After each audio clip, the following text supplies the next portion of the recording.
जुलैच्या सुरुवातीलाच मुसळधार पावसाने महाराष्ट्राला अक्षरशः झोडपून काढलं.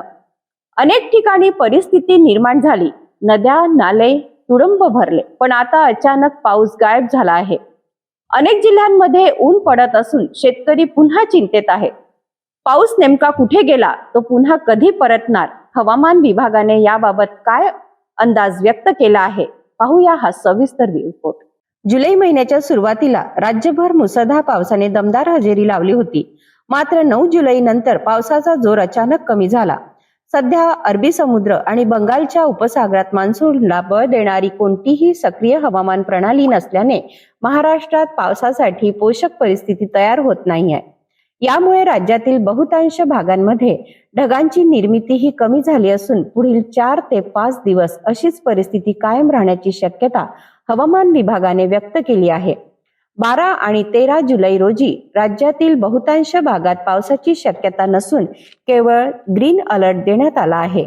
14 जुलै रोजी हिंगोली आणि नांदेड जिल्ह्यात हलक्या पावसाच्या सरी पडू शकतात, तर 15 आणि 16 जुलै रोजी विदर्भातील नागपूर, वर्धा, गडचिरोली, गोंदिया, भंडारा आणि चंद्रपूर या जिल्ह्यांसाठी येलो अलर्ट जारी करण्यात आला आहे.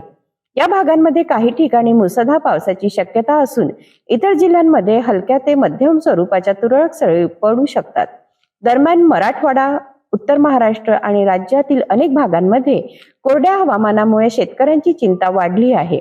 दुबार पेरणी, उगवलेल्या पिकांची वाढ आणि शेतीतील ओलावा टिकवून ठेवण्याचे मोठे आवाहन शेतकऱ्यांसमोर उभे ठाकले आहे.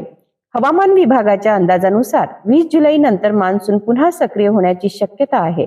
मात्र तोपर्यंत बहुतांश भागांमध्ये केवळ ढगाळ वातावरण आणि तुरळक सरींचीच शक्यता आहे.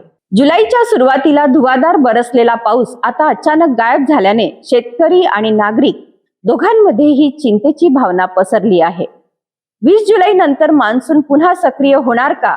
हवामान विभागाचा अंदाज कितपत खरा ठरणार, याकडे आता संपूर्ण राज्याचे लक्ष लागले आहे. तुमच्या भागात सध्या पावसाची परिस्थिती कशी आहे, आम्हाला कमेंट करून नक्की सांगा. अशाच ताज्या बातम्यांसाठी सिटी न्यूजला लाईक करा, शेअर करा आणि सबस्क्राईब करायला विसरू नका.